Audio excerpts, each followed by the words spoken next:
Okay, students, today we are going to start with the second part of our amines, that is the chemical properties of amines.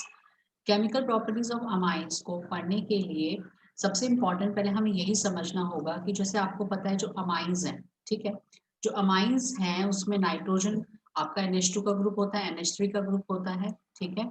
आपका इसमें NH2 है, यहाँ पे main NH3 group है, या अभी ammonia ले लो NH3। आप जानते हो कि दोनों में आपका लोन पेयर ऑफ इलेक्ट्रॉन होगा, ठीक है, लोन पेयर ऑफ इलेक्ट्रॉन होगा। अगर लोन पेयर ऑफ इलेक्ट्रॉन है तो of course you can understand कि अगर किसी के ऊपर भी एक्स्ट्रा पेयर ऑफ इलेक्ट्रॉन हो सकता है या जो टेंडेंसी रखता है इलेक्ट्रॉन डोनेट करने की, तो that is called the Lewis base, या वो बेस होता है। फाइन। तो जैसे अमीन्स को हमने अमाइंस को हम लोग पढ़ रहे थे, हम लोगों ने अभी रेगुलर उसको देखा कि जो अमाइंस होते हैं they have a electron pair या lone pair of electron over nitrogen, therefore they act as a base. तो बेसिकली सबसे पहले जो केमिकल प्रॉपर्टीज में हम लोग को समझना है वो यही समझना है कि आपका कि जो अमाइंस हैं वो बेसिक या बेस की तरह पे रिएक्ट करेंगे। वो बेस की तरह पे रिएक्ट इसलिए करेंगे क्योंकि उनके ऊपर लोन पेयर ऑफ इलेक्ट्रॉन है। फाइन। इसके साथ साथ हमसे कुछ और चीजों की इंपॉर्टेंस देखते हैं। जैसे आई टोल्ड यू कि जब हम लोग इसका आईपैक कर रहे थे तो जैसे हमने देखा था कि लाइक आपका है NH2, this is primary amine, CH3N, CH3H, this is secondary amine, and then we have a tertiary amine in front of you. You can take any alkyl group, it's not necessary this should be methyl. Clear? अब अगर आप देखोगे कि यहाँ पे these nitrogen obviously carry the lone pair of electron, so they are first Lewis base. Why they are Lewis base? Because they act as electron donor. Second point हम इसके बारे में ये भी कह सकते हैं कि दे एक्ट एज न्यूक्लियोफाइल्स, ठीक है, fine. They are themself the electron rich compound, so they will be finding a nucleophiles for themself, ठीक है, they will be finding nucleophiles for themself, क्योंकि वो ऐसे सब्सटेंस को अपने पास अट्रैक्ट करेंगे कि जो अपने आप जो इलेक्ट्रॉन लवर होगा और उनको चाहिए होगा positive charge, so they act as a nucleophiles, they are nucleus loving species. Okay. Third, हम ये भी देख सकते हैं कि प्राइमरी, सेकेंडरी और टर्शरी में से आपका टर्शरी में आपके टर्शरी का आपके अमाइंस में इलेक्ट्रॉन डोनेटिंग ग्रुप ज्यादा है। देखो इसमें तीन क्या है, तीन मिथाइल ग्रुप्स हैं, तीन मिथाइल ग्रुप्स हैं। अगर आप सेकेंडरी में देखते हो तो उसमें सिर्फ दो मिथाइल ग्रुप है, प्राइमरी में सिर्फ एक मिथाइल ग्रुप है। तो ऑब्वियसली आपको पता है जो एल्काइल ग्रुप्स होते हैं वो इलेक्ट्रॉन डोनेटिंग का काम करते हैं। तो टर्शरी में, टर्शरी कंपाउंड्स में तीन एल्काइल ग्रुप्स हैं, तो वहां पे plus I effect means, plus I effect का मतलब क्या होता है आपको पता है कि इंडक्टिव इफेक्ट, इलेक्ट्रॉन डोनेशन का जो रिचनेस होगी that will be found in more in tertiary than in secondary and then in primary. तो इसका मतलब हम ये कह सकते हैं जो इलेक्ट्रॉन रिच कंपाउंड्स होंगे वो टर्शरी होगा सबसे पहले, या उसमें ज्यादा इलेक्ट्रॉन डेंसिटी होगी क्योंकि उसके पास तीन एल्काइल ग्रुप्स हैं which act as electron donating group, ठीक है। तो इसमें तीन है, सेकेंडरी में दो है और प्राइमरी में एक है।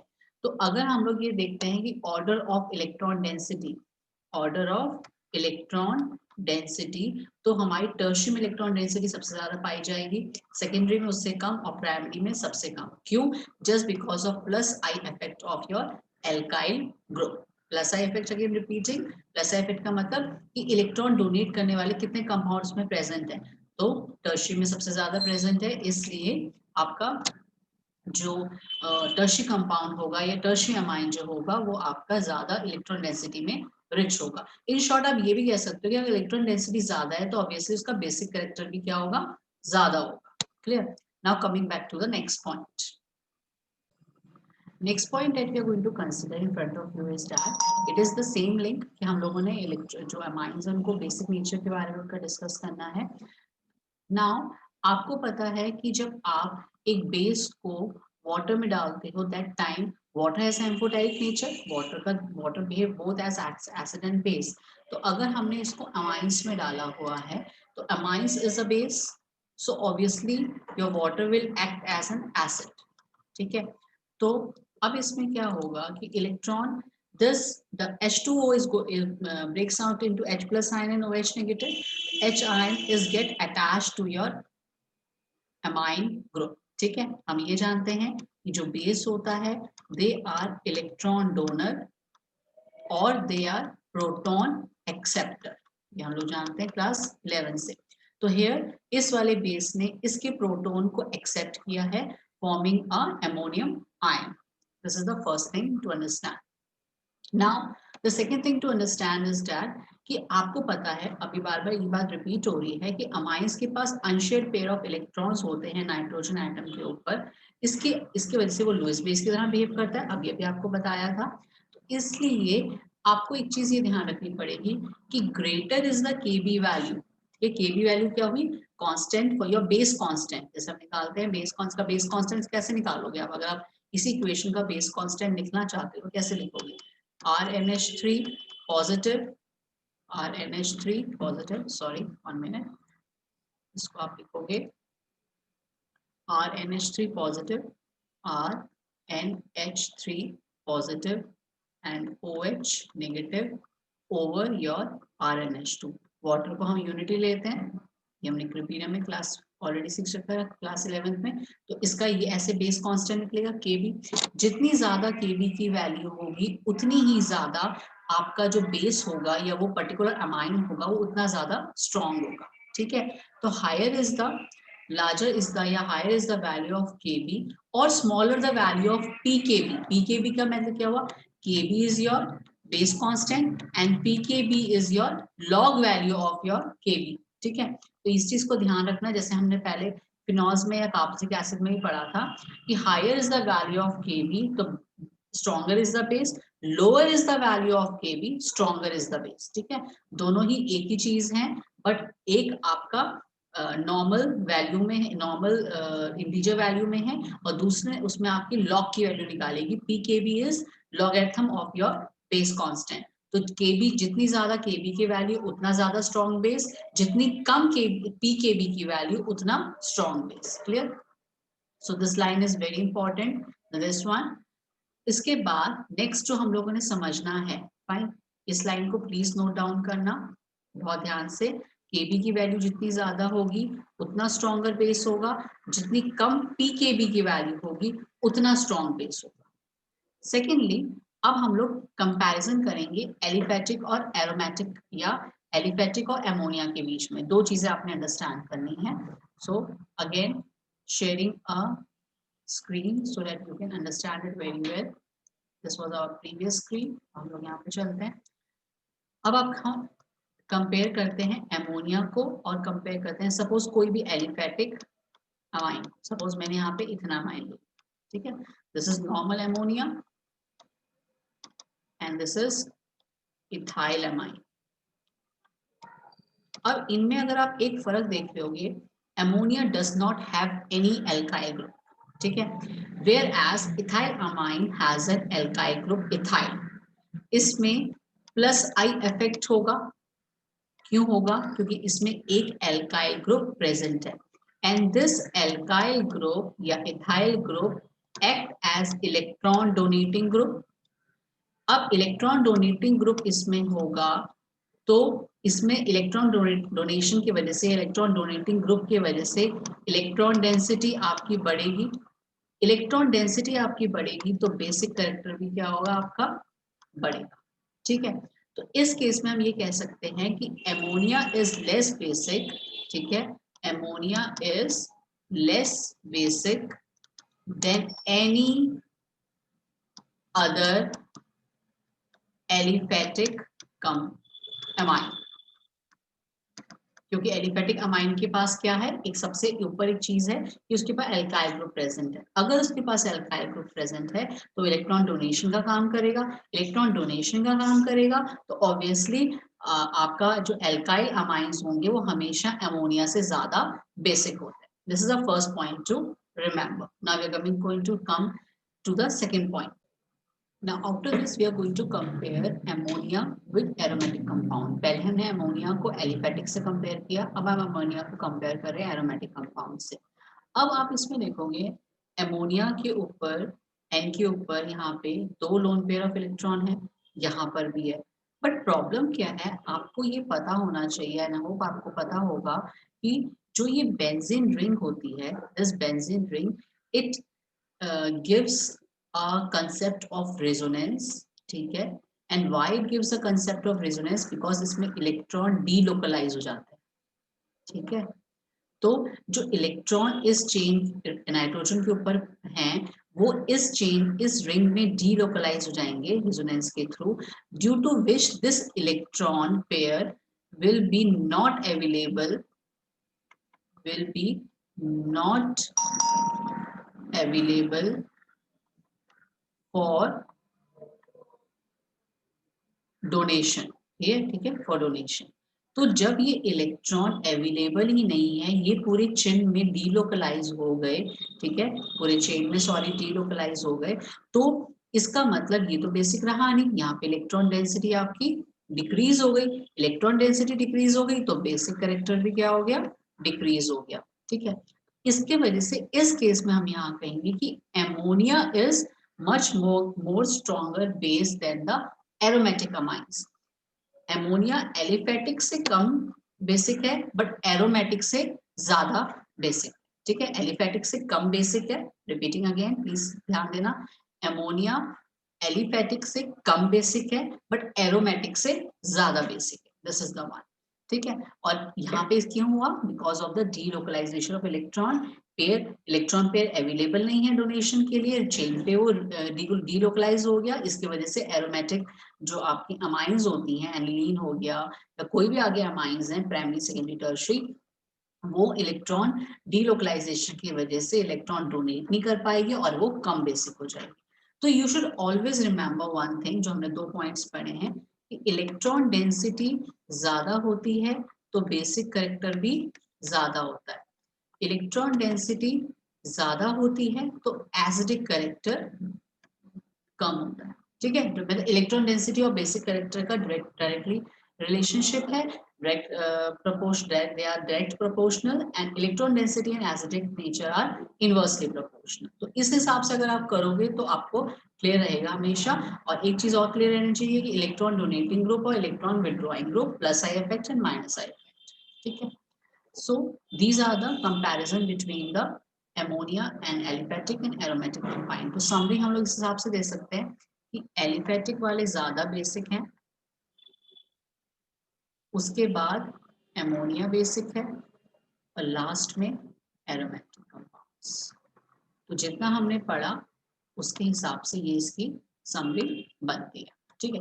But the story does not and here, यहीं तक हमें नहीं समझना, हमें इसके आगे 2 फर्दर पॉइंट्स और समझने हैं। The new point that we have to understand, जितना अभी तक पढ़ाया उसके अलावा जो मैंने बताई थी कि 2 चीजें और समझनी है, वो ये है कि जो बेसिक कैरेक्टर ऑफ अमाइंस होता है आपको उसको 2 स्टेट में हमेशा देखना पड़ता है, या तो गैस फेज में या तो एक्वस फेज में। अगर गैस फेज की बात करी जाएगी तो अमाइंस का ट्रेंड कुछ और होता है, और अगर हम एक्वस फेज में देखेंगे तो उसका ट्रेंड बिल्कुल ही चेंज हो जाता है। तो क्या चेंजेस होते हैं, लेट्स अंडरस्टैंड। बेसिक कैरेक्टर अगर अमाइंस के हम लोग देखते हैं तो अब हमें पता है कि हमारे पास प्राइमरी, सेकेंडरी और टर्शियरी अमाइंस होते हैं, ठीक है, टर्शियरी अमाइंस होते हैं, क्लियर, फाइन। प्राइमरी अमाइंस में we have 1 alkyl group, here we have 2 alkyl groups and here we have 3 alkyl groups. The alkyl groups can be same or different. अब alkyl groups, you know, they are electron donating group, they are electron donating group। अब tertiary में electron donating group सबसे ज्यादा है, 3 electron group ज्यादा है, तो electron density tertiary में सबसे ज्यादा होगी, सेकेंडरी में उससे कम और प्राइमरी में भी उससे कम। ये ट्रेंड में तो अभी स्टार्टिंग में भी समझाया था आपको। तो इलेक्ट्रॉन डेंसिटी ज्यादा है तो बेसिक कैरेक्टर भी क्या है, ज्यादा है। तो दैट मीन्स अगर हम लोग गैस फेज में, प्लीज ध्यान रखना ये किसकी बात हो रही है, गैस फेज की बात हो रही है। अगर आपके अमाइंस गैसेस स्टेट में है तो टर्शरी सबसे ज्यादा बेसिक है, सेकेंडरी सबसे ज्यादा उससे कम बेसिक है और प्राइमरी सबसे कम बेसिक। तो ब्लाइंडली आप इस ट्रेंड को फॉलो कर सकते हैं because there is no other exception. तो अगर आपका गैसेस फेज में आता है कि ये अमाइंस आपको पर्टिकुलरली दे रखे हैं, फाइन, और आपको फॉलो करना है कि आप उसको अरेंज करना है इंक्रीजिंग या डिक्रीजिंग ऑर्डर में, तो you are going to blindly follow 3-2-1 order. ठीक है, you are going to follow the order of 3-2-1। Now next trend, gases phase के अलावा क्या, next test is basic character of amines in aqueous state. कहानी यहाँ पे पूरी बदल जाती है। जैसे वहां पे मैंने बोला कि गैसेस फेज में 3-2-1 ऑर्डर है, यहाँ पर एक्वस स्टेट में यू हैव टू अंडरस्टैंड कि why the trend is different. जब हम एक्वस स्टेट की बात करते हैं, आपको पता है जो बेसिक कैरेक्टर है वो 3 चीजों पे डिपेंड कर रहा है। 3 चीजों में डिपेंड कर रहा है। First is your plus I effect, electron donating effect, ठीक है। सेकेंड इज योर, अगर हम एक्वा स्टेट की बात कर रहे हैं तो हम लोग उसमें बात करेंगे सॉल्वेशन एनर्जी की या हाइड्रेशन एनर्जी की, ठीक है, सॉल्वेशन एनर्जी की। तीसरी हम यहाँ पे बात कर सकते हैं स्टेरिक हिंड्रेंस की। अगर हम इंडिविजुअली इन सब फोर्सेस को देखते हैं, ठीक है, अभी हम ऑल टुगेदर भी बात करेंगे, लेकिन इंडिविजुअली फोर्सेस देखते हैं, तो आपको पता है प्राइमरी, सेकेंडरी और टर्शरी में plus I effect, electron donation वाली बात सबसे ज्यादा टर्शरी में थी, क्योंकि वहां पे 3 एल्काइल ग्रुप्स थे, 3 एल्काइल ग्रुप प्रेजेंट थे जो अपने इलेक्ट्रॉन नाइट्रोजन को डोनेट कर सकते हैं। तो टर्शरी की सबसे ज्यादा, सेकेंडरी की फिर प्राइमरी।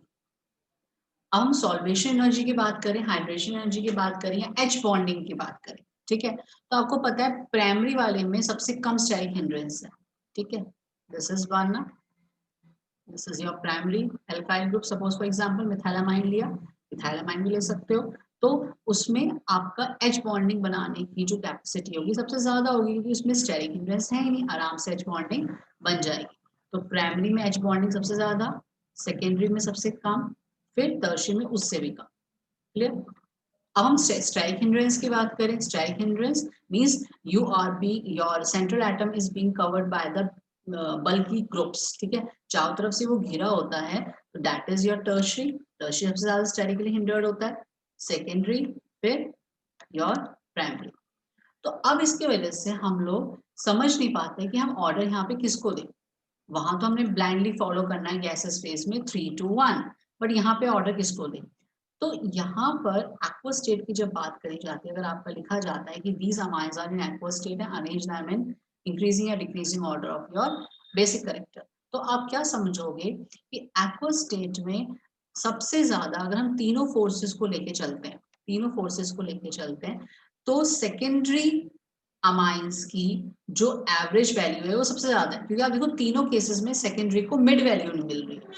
तो ये अरेंजमेंट देखा गया कि एक्वा स्टेट में, please do remember this, aqua state में सेकेंडरी का सबसे ज्यादा बेसिक होता है। अब इसके बाद हम किसको दें, टर्शरी को दें या आपके प्राइमरी को दें। तो जो, अगर हम लोग मिथाइल अमाइन की बात कर रहे हैं, अगर हम ऐसे ग्रुप्स की बात कर रहे हैं जिसमें मिथाइल लगा हुआ है, ठीक है, specially for methyl we are talking about, तो सेकेंडरी सबसे पहले आएगा, फिर आपका solvation energy means H bonding की इंपॉर्टेंस या उसकी फोर्स ऑफ अट्रैक्शन ज्यादा होता है, तो हम सबसे फिर उसको देंगे, प्राइमरी को देंगे, फिर हम लास्ट में देंगे टर्शरी। लेकिन मिथाइल अमाइन के अलावा या मिथाइल ग्रुप के अलावा अगर आपके ग्रुप C2H5 है या उससे ऊपर है, उससे ज्यादा बड़े ग्रुप है, मिथाइल को छोड़ के इथाइल है, प्रोपाइल है, ब्यूटाइल है, तो ऑर्डर थोड़ा सा चेंज हो जाएगा ऐसे, ठीक है, अदर देन मिथाइल ग्रुप, तो ऑर्डर ये हो जाएगा।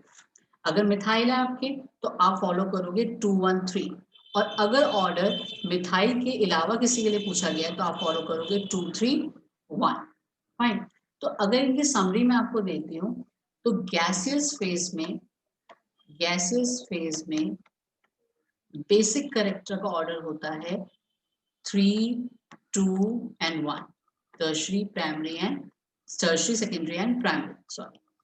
But if we talk about aqueous, तो वहां पे हम लोग को दो चीजें देखनी पड़ती हैं। अगर हमारा मिथाइल ग्रुप लगा हुआ है तो ऑर्डर होगा 2-1-3, प्लीज डू रिमेम्बर दिस। लेकिन अगर इसके अलावा कोई और ग्रुप लगा हुआ है, जैसे मिथाइल, प्रोपाइल, ठीक है, sorry ethyl, not methyl, ethyl, propyl, butyl, मतलब मिथाइल के अलावा जो भी लगा कुछ लगा हुआ है, तो ऑर्डर 2, 3, 1 हो जाएगा। ऐसा क्यों? क्योंकि वहां पे स्टेरिक हिंड्रेंस की फोर्स ज्यादा मैटर करती है, ग्रुप्स बहुत बल्की हो जाते। तो बेसिक करेक्टर में आपने सबसे ज्यादा जो जो समरी जितना भी मैंने अभी तक पढ़ाया उसकी ये सबसे इंपॉर्टेंट समरी थी। गैसेस फेज में 3 to 1, एक्वस स्टेट में मिथाइल के लिए 2, 1, 3, और इसके अलावा और सबके लिए 2, 3, 1। एक चीज और जो समझाई थी वो क्या थी? Ammonia is less basic than aliphatic, but ammonia is more basic than aromatic amines. Aromatic amines. So that is all for the basic character that you have to study. Now we are going to come to some of the reactions of aliphatic amines of this chapter. The first reaction that we have to study for aliphatic amines is the reaction with acid chlorides. Okay, acid chlorides you very well know, they are the RCOCl group. Suppose I take a amine CH3NH2 in here. मैंने some acid chloride suppose मैंने I just add this one. ठीक है, fine. इस acid chlorides को अगर मैं यहाँ से रिएक्ट करूंगी तो हमारा जो मेन ग्रुप अब जो बनेगा that will be an amide group, AMIDE amide group. होगा क्या? HCl will be a byproduct, the Cl NH from this NH2, and this whole will be add on as CH3 CONH, NHCO I should say first of all, क्योंकि वहां पे NH लगा हुआ है तो हम लोग वैसे ही लिखेंगे same to same NHCO and then it is C2H5, C2H5। ठीक है, तो ये आपका बनेगा CH3NH यहाँ से गया और C2H5CO इधर से निकला। ठीक है, तो ये क्या बन गया? CH3NHCO C2H5। और आपको पता है RCONH जो ग्रुप होता है that is your amide group, ये अमाइड्स ग्रुप होते हैं। इसका एग्जांपल और भी आप ले सकते हो, like for example I take example of like CH3, you have your NH2, I take example of CH3COCl। ठीक है, अब इसमें होगा HCl will be a byproduct, HCl आप पहले हटा दो, then CH3NHCOCH3। ठीक है, तो ये भी एमाइड ग्रुप बना, दिस इज एमाइड ग्रुप ना। ये देखो यहाँ पे जो ये है ये एमाइड ग्रुप्स है। तो कभी भी आप एक अमाइन को अगर एसिड क्लोराइड से अगर आप रिएक्ट कराते हो तो आपका अमाइड ग्रुप बनता है। And this amide groups are very important to form other different types of products. Next is coming reaction with nitrous acid. ठीक है, nitrous acid you know HNO2, ये हम लोग ऑलरेडी पहले भी पढ़ चुके हैं। अगर आप किसी भी एलिफेटिक अमाइन को नाइट्रस एसिड से रिएक्ट कराते हो, हम उसको होनो रिएक्शन भी बोलते हैं। ठीक है, तो आपका बनता है alcohol and then N2 and HCl are the by products. तो इसमें सबसे इंपॉर्टेंट क्या चीज है कि आपका अल्कोहल बनेगा। एग्जांपल ले लो C2H5NH2 we react with HNO2 होनो। ठीक है, अब इसको ऐसे कहीं कहीं पे बुक्स में ये ऐसे भी लिखा होगा तो डोंट गेट कंफ्यूज, यही चीज है। तो आपका बनेगा C2H5OH then N2 and then your HCl। ठीक है, the next reaction that we are going to come is the aliphatic reaction for carbylamine reaction. ठीक है, the chemical reaction for aliphatic compounds of amines is the carbylamine reaction। अब कार्बेलामाइन reaction में जो सबसे important आपको ध्यान रखना है that you have to understand कि कार्बेलामाइन रिएक्शन सिर्फ रिएक्शन नहीं है, it is also a kind of test. It's a test या distinguish test for your primary amines. ठीक है, कहीं पे प्राइमरी अमाइंस को किसी और से आपको डिस्टिंग्विश करना है सेकेंडरी या टर्शरी से, तो वहां पर भी आप ये टेस्ट दे सकते हो। तो इसके लिए ये समझना होगा कि इस कम रिएक्शन को करने के लिए हम लोग क्या क्या यूज करते हैं। तो सबसे पहले हम लोग के पास नॉर्मल कोई भी आप प्राइमरी अमाइन ले लो, उसमें आप क्लोरोफॉर्म डालो, then the same you can put 4 moles of KOH, that is alcoholic KOH. Please do remember कि इसमें क्या डालना है, alcoholic KOH डालना है। नेक्स्ट इसमें प्रोडक्ट क्या बनता है और क्यों ये रिएक्शन इंपॉर्टेंट है, C2H5NC, इसमें क्या बनते हैं, आइसोसाइनाइड्स बनते हैं। फाइन, आई होप कोई प्रॉब्लम ना हो। इसमें आपके आइसोसाइनाइड्स बनते हैं एंड साथ में बाय प्रोडक्ट आपका निकलेगा 4 KCl and 3 moles of water. तो इस कंपाउंड की पंजेंट स्मेल होती है, रॉटन फिश लाइक स्मेल होती है। तो ये बहुत आराम से समझ में आ जाता है कि आइसोसाइनाइड्स कंपाउंड बने हैं।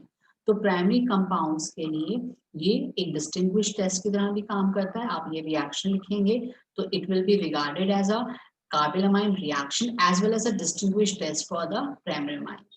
So this was the video for the all up to the chemical reactions of aliphatic. In the next video, I will be teaching you the chemical reactions of your aromatic amines with the diazonium salt. Okay, so read, and any if you have any doubt, you can just contact me on WhatsApp.